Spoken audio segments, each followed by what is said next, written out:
35 perguntas respondidas por Neville Goddard. Like a bird on a tree, I'm just sitting here. I got time. Pergunta 1.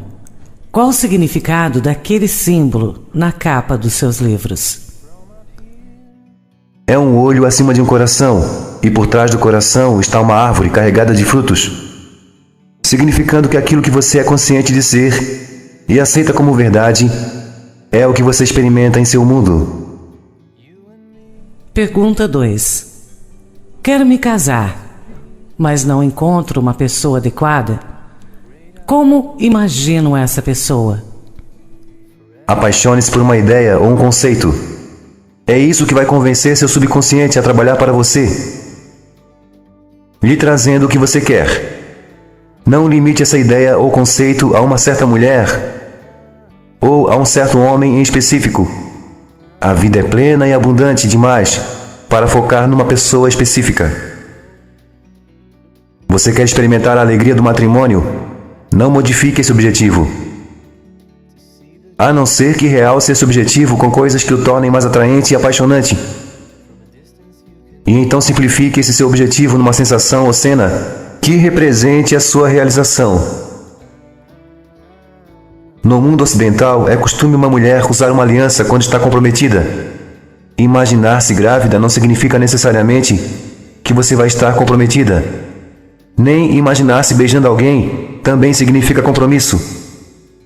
Mas uma aliança no dedo, sim. Relaxe em uma poltrona confortável e induza-se a um estado de sonolência. E então assuma a sensação de estar casado ou casada. Imagine-se usando o anel de compromisso. Em sua mente, toque nesse anel. Faça ele girar em volta do seu dedo. Puxe-o até metade do dedo e devolva-o até a base. Perceba seu brilho. Brinque com essa cena até que a sinta como real. Perca-se nessa cena de tal maneira que quando abrir os olhos, fique surpreso ou surpresa por verificar que o anel não está em seu dedo. Se você for um homem que não gosta de usar anéis, e um anel não representa estar casado para você, então imagine-se tendo as responsabilidades de quem está casado. Como você se sentiria se tivesse uma esposa para cuidar? Assuma a sensação de ser um homem casado nesse exato momento. Pergunta 3. Que devo fazer para ter pensamentos criativos quando preciso escrever algo?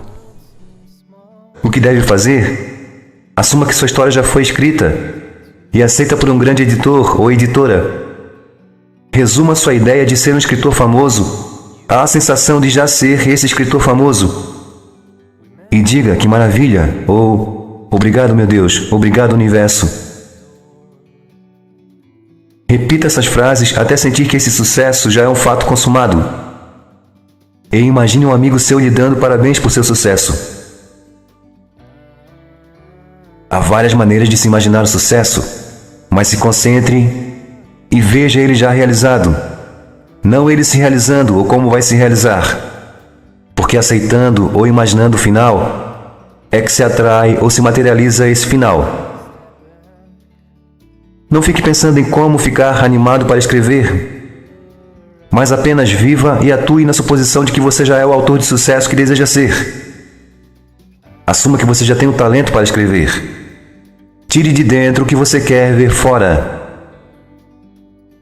Se você escreve um livro que ninguém quer comprar, não haverá satisfação. Então haja como se muitas pessoas estivessem sedentas por verificar seu trabalho. Viva como se você não pudesse escrever tantas histórias ou tantos livros que conseguissem suprir tantas pessoas interessadas nas suas obras literárias. Persista nessa assunção e tudo o que for necessário para realizar essa meta chegará até você naturalmente, sem precisar forçar nada. Pergunta 4. Como posso imaginar uma audiência maior para minhas palestras? Posso responder melhor compartilhando uma técnica que um professor muito talentoso usa. Quando esse professor chegou pela primeira vez nesse país, começou a palestrar em uma sala pequena em Nova York. Mesmo que apenas 50 ou 60 pessoas assistissem sua reunião de domingo de manhã, e todas estavam aglomeradas nos bancos da frente, ele imaginava que toda a sala estava cheia, e dizia para os bancos vazios: podem me ouvir aí atrás? Atualmente ele está palestrando na Carnegie Hall, de Nova York, para uma plateia de aproximadamente 2.500 pessoas, nos domingos de manhã e nas quartas à tarde. Ele queria falar para multidões, não era modesto. Construiu uma multidão em sua mente e as multidões vieram. Coloque-se diante da sua audiência. Fale com eles em sua imaginação. Sinta que você já vive esse cenário. E essa sensação vai atrair os meios para que isso de fato aconteça. Pergunta 5. É possível imaginar várias coisas ao mesmo tempo ou devo me concentrar em apenas um desejo? Pessoalmente, eu prefiro limitar meu ato imaginário a um só objetivo ou desejo. Mas isso não significa que esse desejo é limitado. Durante o dia posso imaginar muitas coisas, mas ao invés de imaginar tantas coisas, eu permito imaginar pequenas coisas que estejam ligadas com o meu objetivo maior. Ao invés de imaginar riqueza, saúde ou sucesso, por exemplo, eu imagino que estou com um grande sorriso de contentamento no rosto. E fica claro que só posso estar assim se tiver todas essas coisas: riqueza, saúde e sucesso. Não posso ter esse sorriso no rosto se estivesse doente, ou com aviso de despejo por não pagar meu aluguel, ou coisas desse tipo.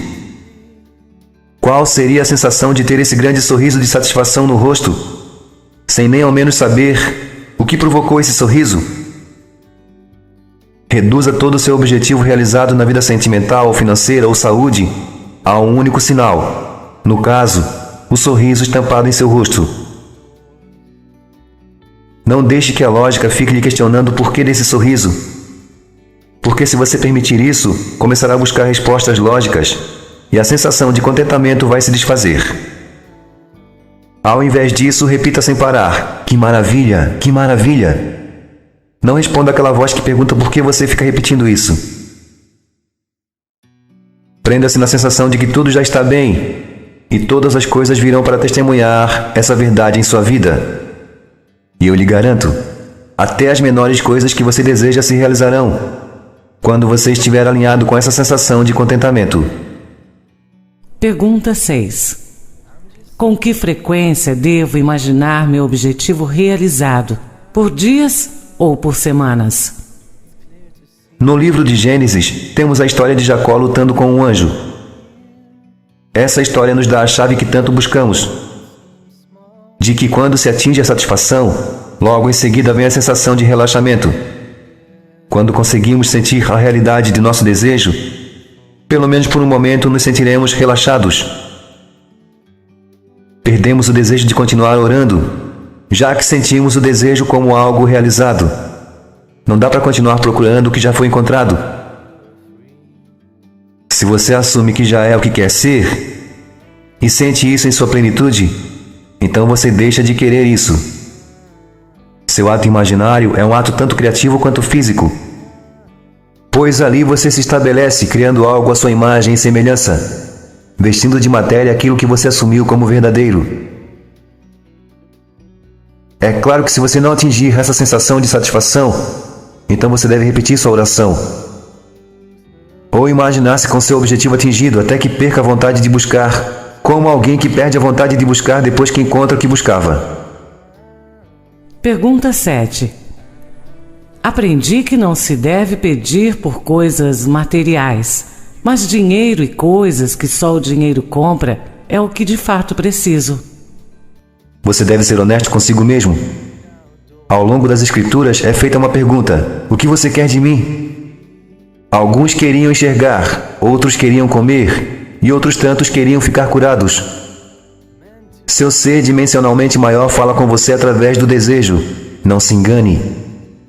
Sabendo o que quer, afirme que já o tem, pois é de boa vontade que seu Pai lhe dá isso. E lembre-se que isso que você tanto quer, você já o tem.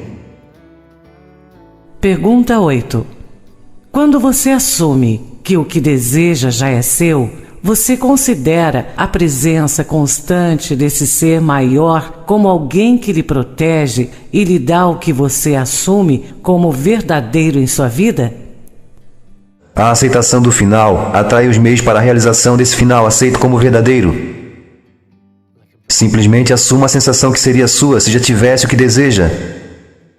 E seu eu maior vai levar você pelos caminhos que conduzem para a salvação ou o seu objetivo realizado, porque sua salvação é seu objetivo realizado. Quando você se apropria de algo como se já fosse seu, sua tarefa diária será desviar sua mente de pensamentos ansiosos por sinais ou resultados imediatos. Você não precisa acreditar que alguma presença ou força fará alguma coisa por você. Apenas acredite que o que você quer já está feito, já é seu. Assim as coisas acontecerão para confirmar essa sua crença. Não precisa se preocupar se alguém ou alguma força fora desse mundo vai interceder por você. O seu eu profundo e eterno já fez tudo o que precisava ser feito. Tudo o que precisa fazer é identificar-se com o seu eu profundo e eterno. O seu eu sou. Lembre-se da história do homem que deixou seu mestre e no caminho de casa encontrou seu empregado que lhe disse: "Seu filho vive." E quando o homem perguntou a que horas isso tinha acontecido, o empregado respondeu: "Na 7ª hora." Na mesma hora ou momento que você assume que seu objetivo já foi atingido, ele de fato é atingido. Pois essa é a mesma 7ª hora que o mestre também disse: "Seu filho vive."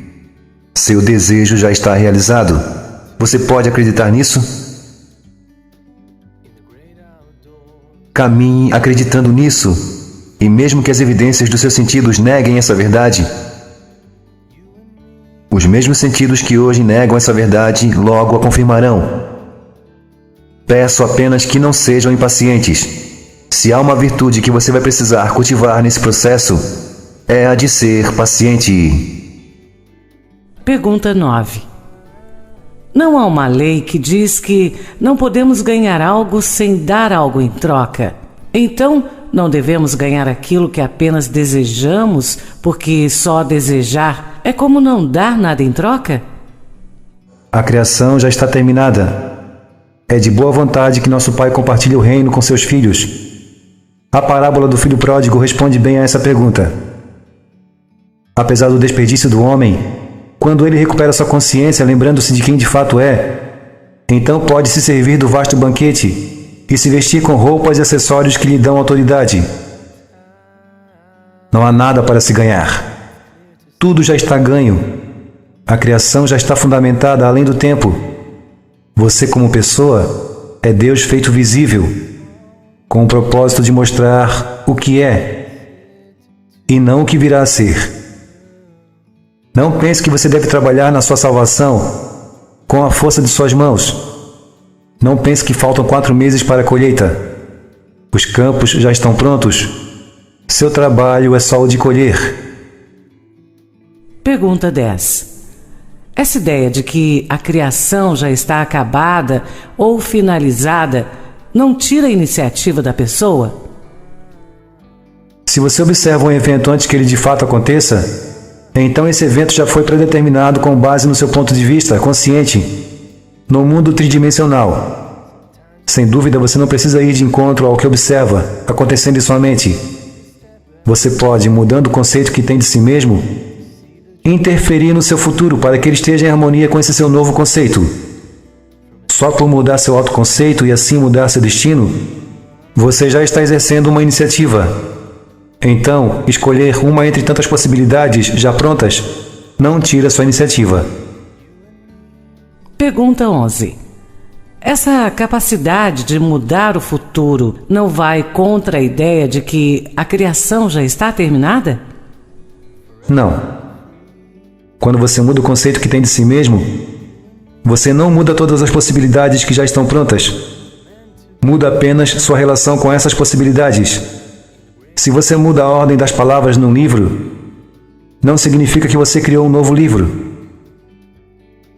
Mudando o conceito que tem de si mesmo, você determina a ordem dos eventos que vai experimentar em sua vida. Esses eventos já estão fundamentados na criação, mas sua ordem não. Na criação, há um você na riqueza e um você na pobreza. Qual desses estados já prontos você vai experimentar? Depende do seu autoconceito atual. Quem você pensa que é atualmente e o que aceita como verdade nesse exato momento. Pergunta 12. Por que alguém que se dedica com força na metafísica parece que sempre passa por necessidade? Porque não pode haver força na metafísica. O nome já diz, metafísica é além do físico, além da matéria. Deve ser algo vivido na passividade de uma consciência tranquila, e não no esforço físico diário. Quando você se apropria de algo, não há necessidade de esperar que uma pessoa ou qualquer outro meio lhe traga esse algo. Vivendo no mundo de César, o mundo da matéria, o dinheiro se faz necessário no dia a dia. Se lhe convido para almoçar amanhã em minha casa, tenho que desembolsar algum dinheiro. Ao sair de um hotel, tenho que acertar minha conta. Para viajar de volta para Nova York, tenho que comprar a passagem. Eu vou precisar do dinheiro e ele tem que estar ali quando eu precisar. Eu não vou dizer, Deus sabe de tudo e Ele sabe que preciso de dinheiro. Não é assim que funciona. E como funciona? Eu sinto o dinheiro como se já o tivesse. E devemos viver assim com essa postura quase arrogante de que já temos tudo o que desejamos. Não pense que porque você ajudou alguém, então uma força fora de você vai recompensá-lo, aliviando seus fardos. Ninguém fará isso por você. Você e só você pode, com coragem, se apropriar daquilo que seu Pai já preparou para você, desde a criação do mundo. Pergunta 13. Pode uma pessoa sem formação tornar-se culta ao assumir a sensação de que já é culta? É claro, para quem tem vontade de aprender, a informação vai aparecer por todos os lados. Tudo que essa pessoa vai precisar é de um desejo sincero de se tornar culta, e toda a informação que precisa virá até ela. O desejo de ser culto, mais a assunção de já o ser, trará para a pessoa toda a leitura que ela vai precisar para materializar esse desejo e essa assunção. À medida que ela evolui nessa educação, torna-se mais seletiva, não só com o que aprende, mas também em todas as demais áreas de sua vida. Pergunta 14. O que aprendemos nessas aulas deve ser compartilhado com outras pessoas? A Bíblia tem respostas que parecem contraditórias para essa pergunta. Em uma passagem diz, vá e não conte a ninguém. E outra diz, lhe digo isso antes que de fato aconteça, para que quando de fato acontecer, você acredite em mim. É preciso muita determinação espiritual para dizer a outra pessoa que seu desejo já está realizado, mesmo antes que se tenha uma prova material. Se você não tiver essa determinação, é melhor então manter seus desejos em segredo. Eu pessoalmente desfruto dos meus desejos, compartilhando eles com minha esposa, já que nós dois comemoramos muito quando vemos esses desejos se materializando. A primeira pessoa para quem um homem quer demonstrar o poder dessa lei é para sua esposa. É dito que Maomé foi grandioso porque sua primeira discípula foi sua esposa. Pergunta 15. Um homem e uma mulher que já são casados devem trabalhar no mesmo projeto ou em projetos separados? Isso depende totalmente deles. Minha esposa e eu temos muitos interesses em comum e, com certeza, muitos interesses diferentes também. Há certas obrigações que combinamos que seriam dela, como por exemplo manter a casa organizada e encontrar uma boa escola para nossa filha e cuidar dela também. Muitas vezes minha esposa pede que eu imagine por ela certas coisas que queremos materializar, como se ela tivesse mais fé na minha capacidade para fazer isso do que em sua própria capacidade. Isso me lisonjeia, porque todo pai de família quer sentir que sua família confia nele. Essas são combinações que cada casal deve definir entre si. Pergunta 16. Se eu mergulhar muito no estado de sonolência não perco a sensação de realidade daquilo que assumo como real? Quando se sente agradecido, satisfeito ou abençoado, é fácil dizer obrigado, que maravilha, está feito. Quando você entra no estado da gratidão, pode acordar ciente de que aquilo pelo qual você agradeceu já está feito. Ou pode simplesmente adormecer nessa sensação de gratidão, seguida pela sensação de que seu objetivo já é um fato consumado. Sem problema algum, os efeitos serão os mesmos. Pergunta 17. O amor é um produto da nossa própria consciência? Todas as coisas existem em sua consciência, tanto o amor quanto o ódio. Nada vem de fora. Você não precisa subir a montanha em busca de ajuda. Tudo está dentro de você. Tudo está dentro da sua consciência. Seus sentimentos de amor, ódio e outros tantos surgem todos a partir da sua própria consciência. Você é infinitamente maior do que tudo que possa imaginar a seu respeito nesse momento. Mesmo que viva 1000 anos, não encontrará a sua última vida. E por isso somos tão maravilhosos. O amor não é um produto seu. Você é o próprio amor, pois isso é o que é Deus. E Deus é o Eu Sou. O Eu Sou é esse nome que acompanha o seu nome, pois quando você diz Eu sou Anderson, você diz o nome de Deus antes do seu.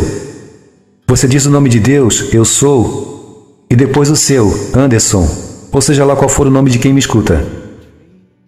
Eu sou Anderson. Eu sou é Deus. Anderson vem depois de Deus. Todos nós viemos depois de Deus. Eu, você, Jesus, todos nós. Pois todos nós pronunciamos Eu sou antes de dizermos nosso nome. Pergunta 18. Digamos que meus desejos só possam ser realizados daqui a 6 meses ou 1 ano. Tenho que esperar até lá para imaginá-los? Quando o desejo está em você, esse é o momento de aceitá-lo em sua plenitude. Talvez haja alguma razão para você sentir uma certa urgência em viver esse desejo. Seu ser tridimensional pode pensar que essa é a hora, mas sua mente quadridimensional sabe que não é. Assim, esse desejo deve ser aceito por você como um fato consumado agora. Digamos que você quer construir uma casa, e isso é urgente, você quer a casa agora. Mas vai levar um certo tempo até que você consiga juntar o dinheiro necessário para isso. Mesmo que a urgência pareça grande, não espere para acostumar-se com a ideia da casa já pronta. Reclame a posse dela agora em sua mente. E não se atenha aos detalhes de como isso vai acontecer. Não pense que isso levará 6 meses ou 1 ano para acontecer.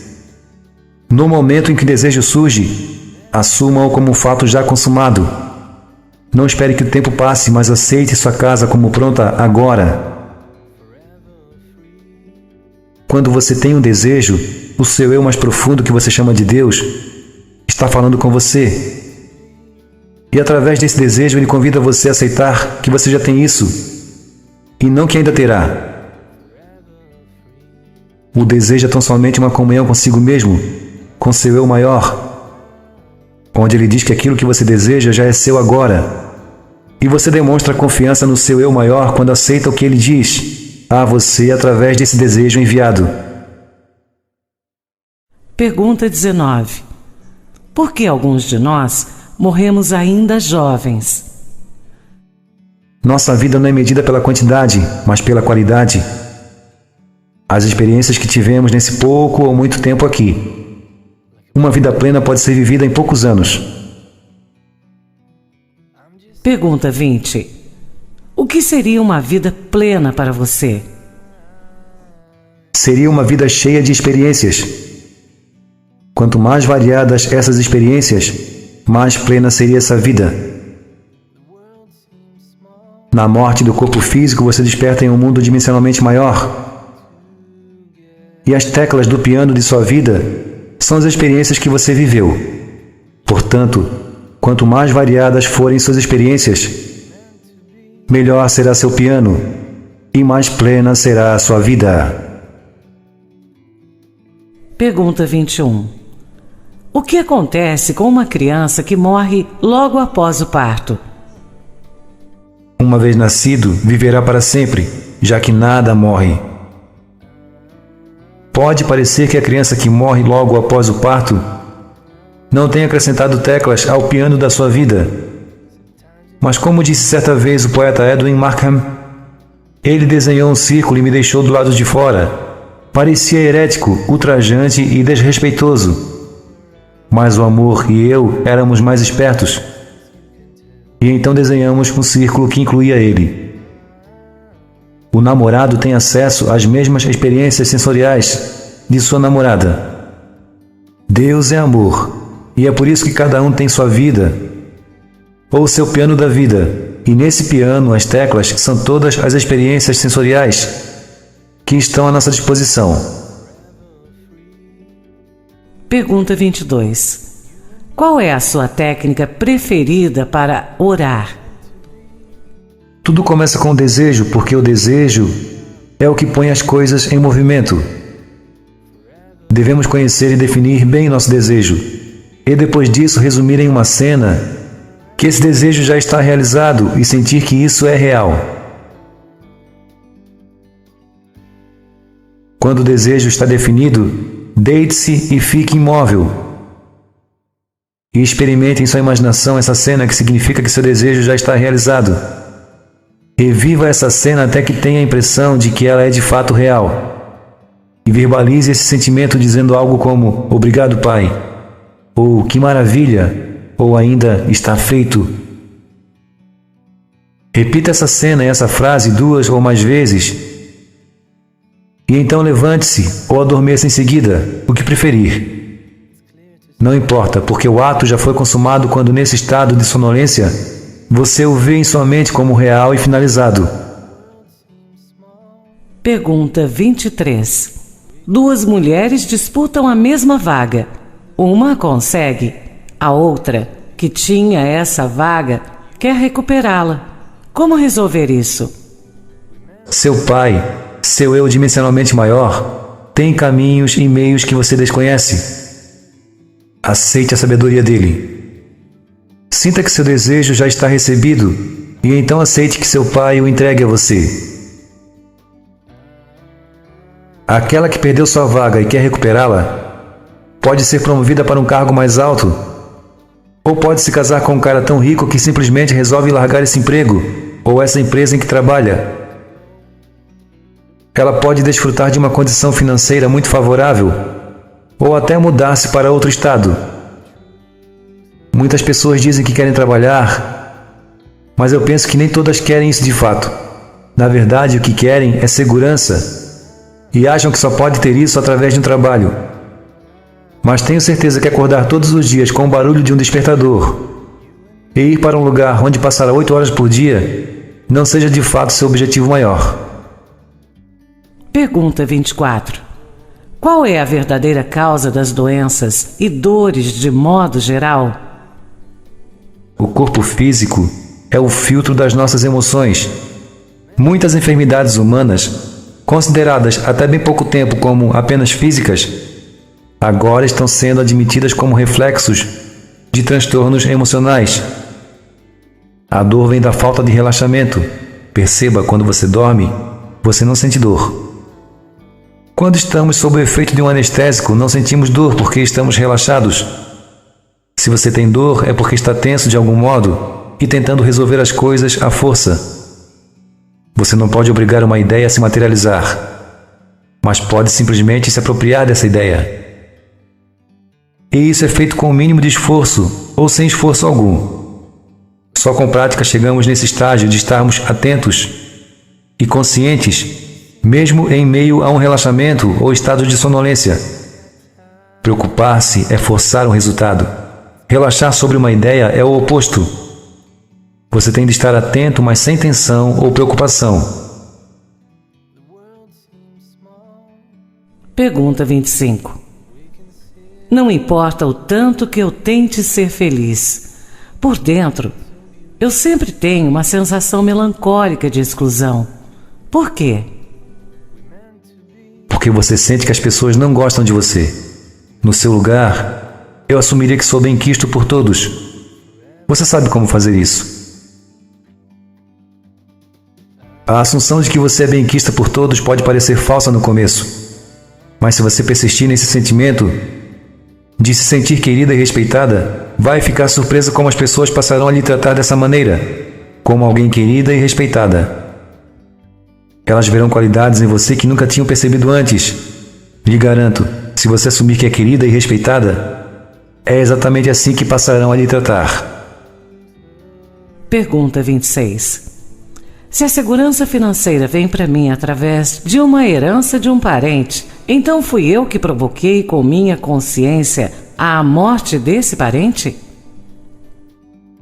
Não considere nem por um segundo que você provocou ou atraiu a morte de alguém, porque desejou a segurança financeira e a obteve através de uma herança. Seu eu maior nunca prejudica ninguém.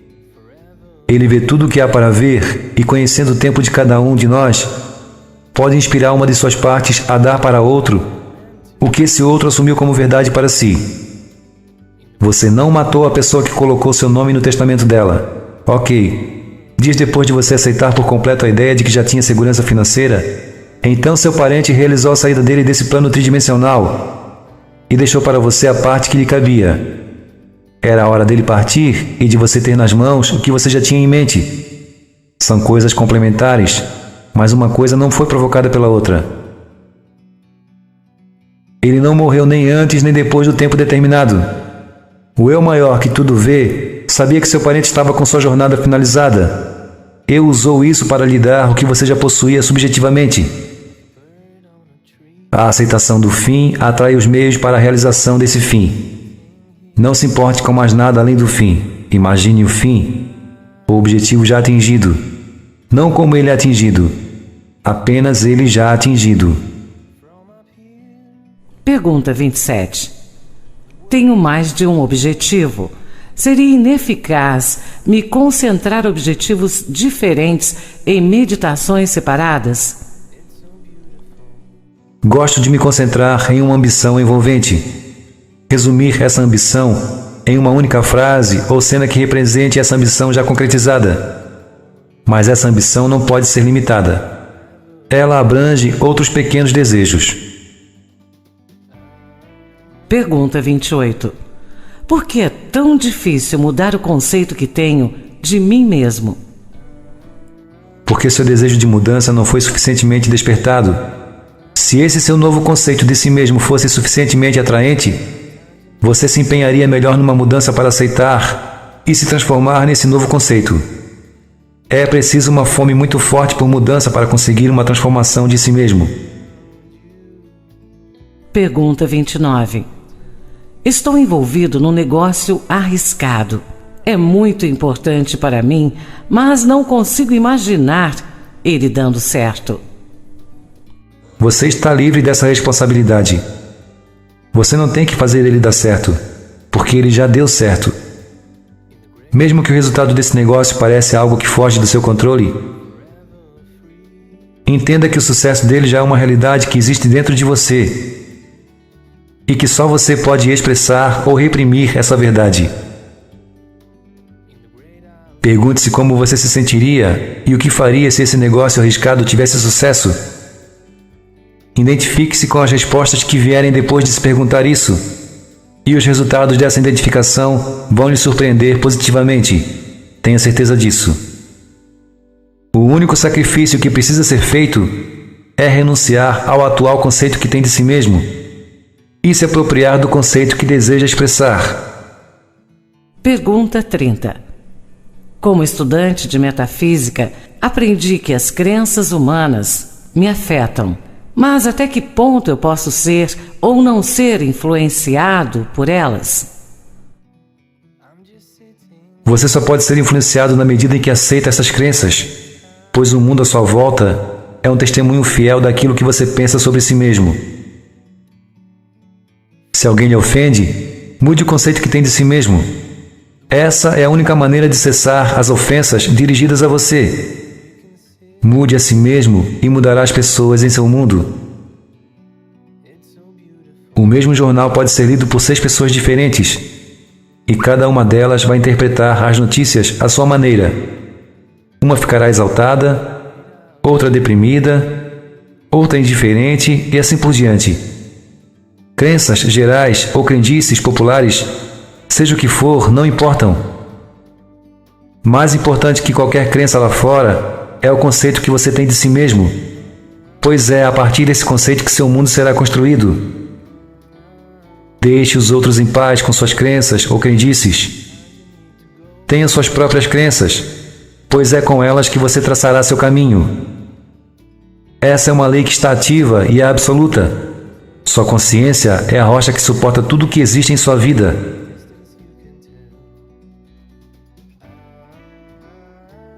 Analise sua consciência. O que pensa sobre si mesmo? O que aceita como verdade para si mesmo?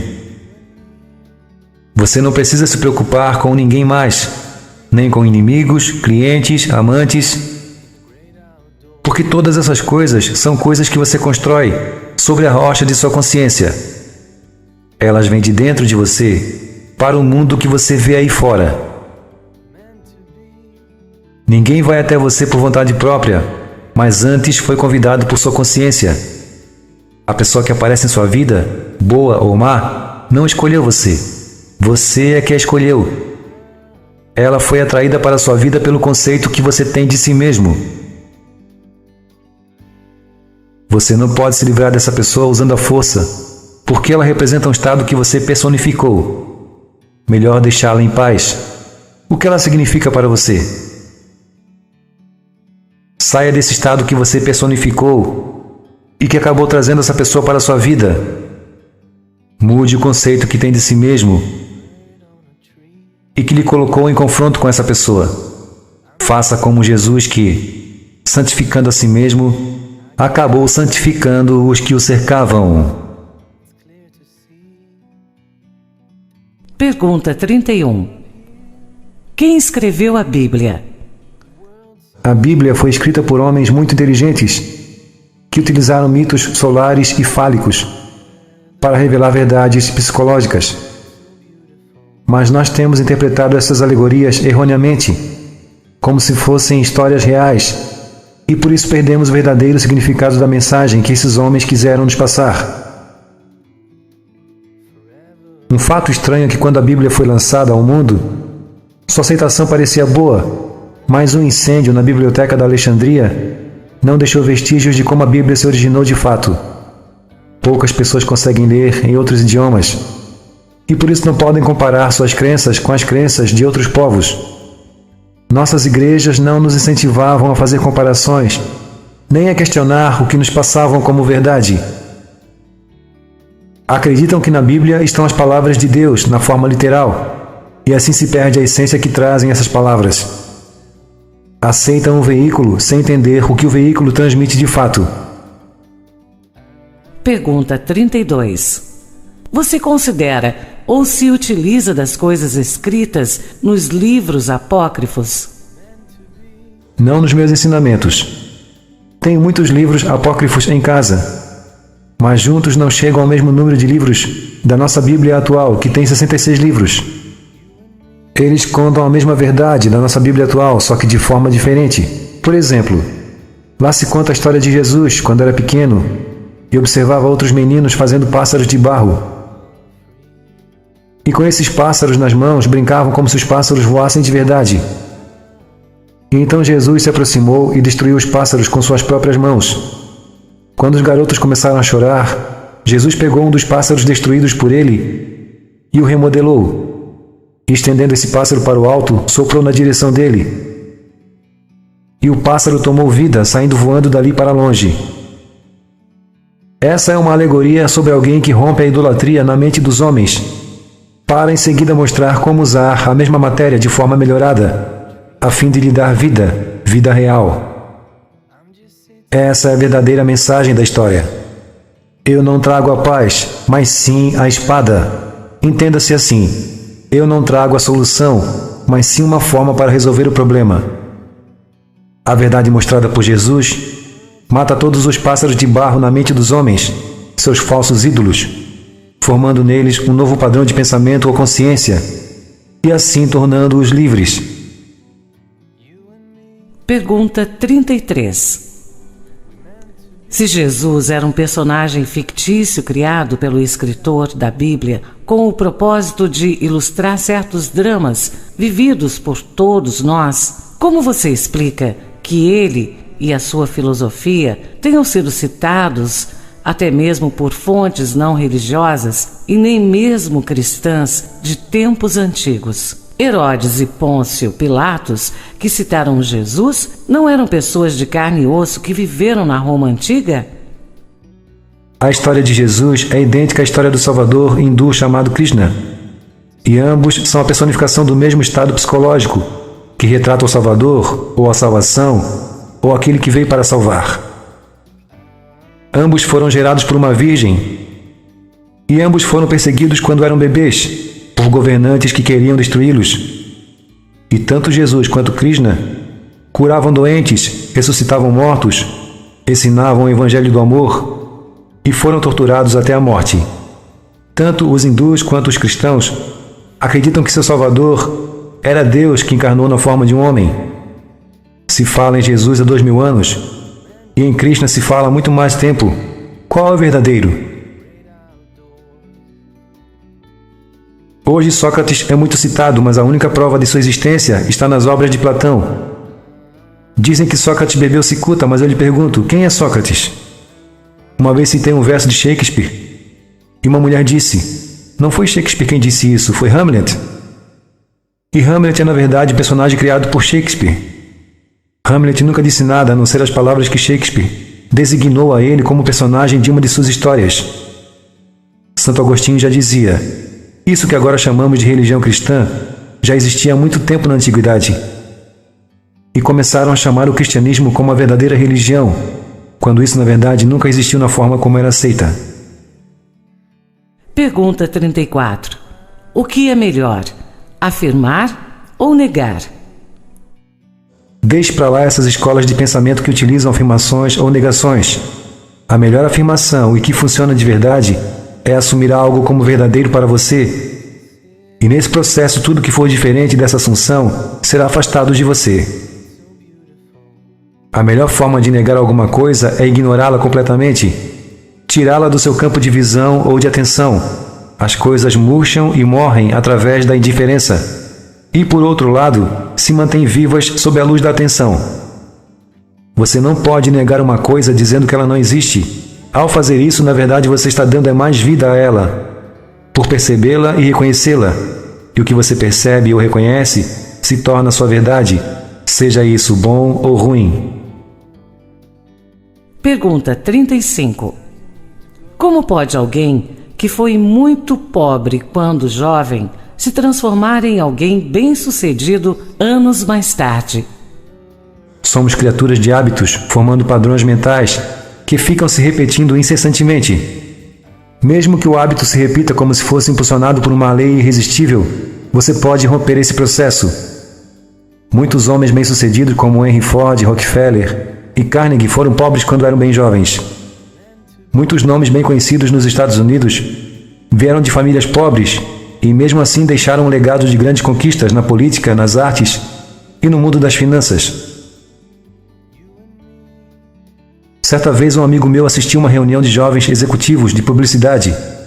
O palestrante daquela noite disse aos outros jovens ali reunidos, só tenho uma coisa para dizer para vocês, e isso vai torná-los grandes e não poderão falhar. Depois de dizer isso, começou a encher um aquário com castanhas e feijões. Detalhe, o aquário estava sem água.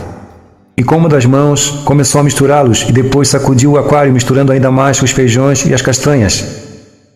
E então disse o seguinte, esse aquário é como a vida. Você não pode impedir suas sacudidas, já que a vida é um ritmo vital constante e pulsante. Mas preste atenção. E enquanto sacudia o aquário, os outros puderam observar as castanhas indo para a parte de cima do aquário, enquanto os feijões iam para o fundo. Olhando para o aquário, o palestrante perguntou, quem de vocês costuma se queixar, perguntando por que disso e por que daquilo? E acrescentou, não parece estranho? O som vem do recipiente e não do lado de fora. Um feijão está se queixando, dizendo que, se estivesse nas mesmas circunstâncias da castanha, também faria coisas grandiosas, mas não faz porque não teve oportunidade. E então o jovem palestrante pegou um feijão do fundo e colocou para cima, dizendo: eu posso trazer esse feijão para cima, usando um pouco de esforço, mas não posso impedir que o recipiente da vida seja sacudido.